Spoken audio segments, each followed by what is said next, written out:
winter of 1912, long before glowing screens and instant messages could connect strangers across oceans, America moved slowly. News traveled by newspapers, letters, and tired men on horseback. Every town had its own silence. Far from the noisy streets of New York, there was a frozen railroad town called Alder Creek, hidden deep in the mountains of Montana. Snow covered its rooftops nearly all year, and the people there believed the outside world had forgotten them.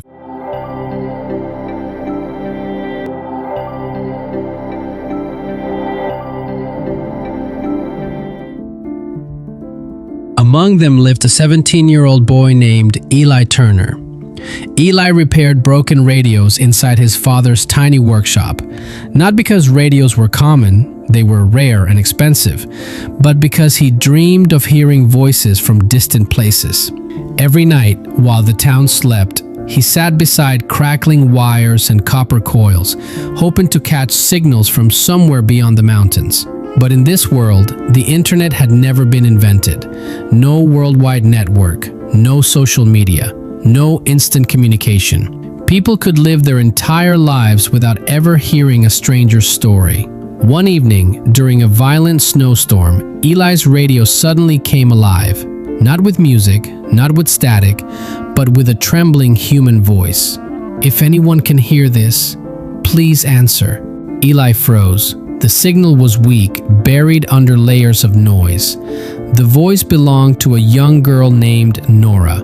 She said she was trapped somewhere far away with her sick father. Their town had been destroyed by fire, and the railroads were blocked by snow.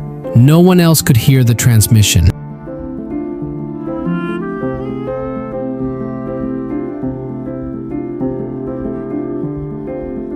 The sheriff called it nonsense. The townspeople laughed at Eli's obsession. They believed the radio was broken, or worse, that Eli had finally lost his mind like his late mother, who once claimed she could hear voices in storms. But every night, Nora returned.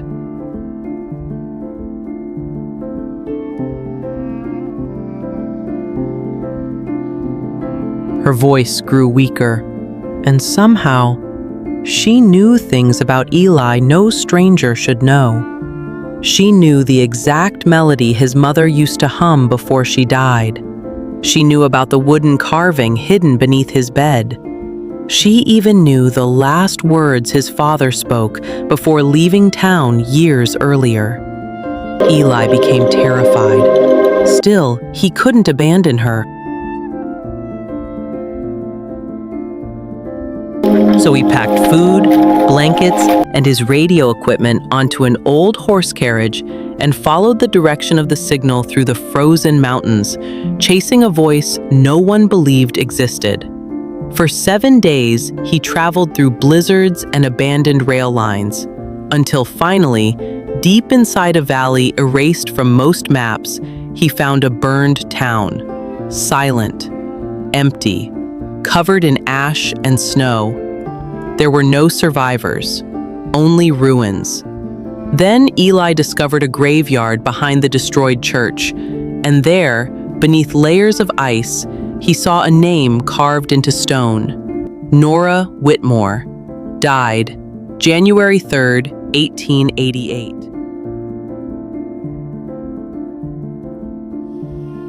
Eli's blood turned cold. That was 24 years earlier. He stumbled backward, unable to breathe.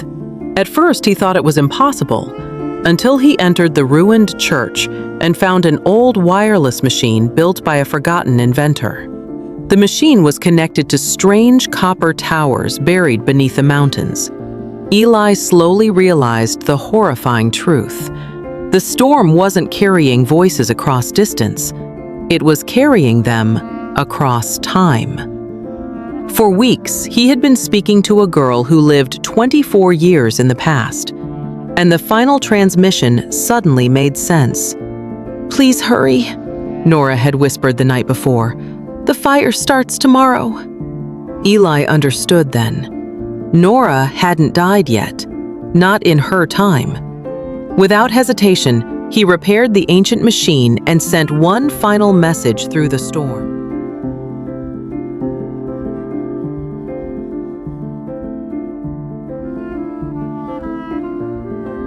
"Leave the town tonight. Don't wait for morning." The signal cracked violently, then silence. Eli never heard Nora's voice again. Heartbroken, he returned to Alder Creek, believing he had failed. But when he arrived home, something was different. The town square now held a statue he had never seen before. Under it were carved the words, "To Elias Turner, the man who saved Alder Valley in the winter of 1888. Eli's hands shook. Old newspapers inside the library suddenly told a different history. According to them, a mysterious warning had saved hundreds of lives from the Great Fire decades ago. And among the survivors was a young girl named Nora Whitmore, who later became the founder of America's first national communication company. Not the internet, but a network of radio towers built to ensure lonely people would never again feel isolated from the rest of the world. Eli smiled through tears. In a world without the internet, humanity had still found another way to connect, because the deepest connections were never built by machines alone. They were built by people willing to listen. Moral: technology can connect the world, but compassion, sacrifice, and human understanding are what truly bring people together.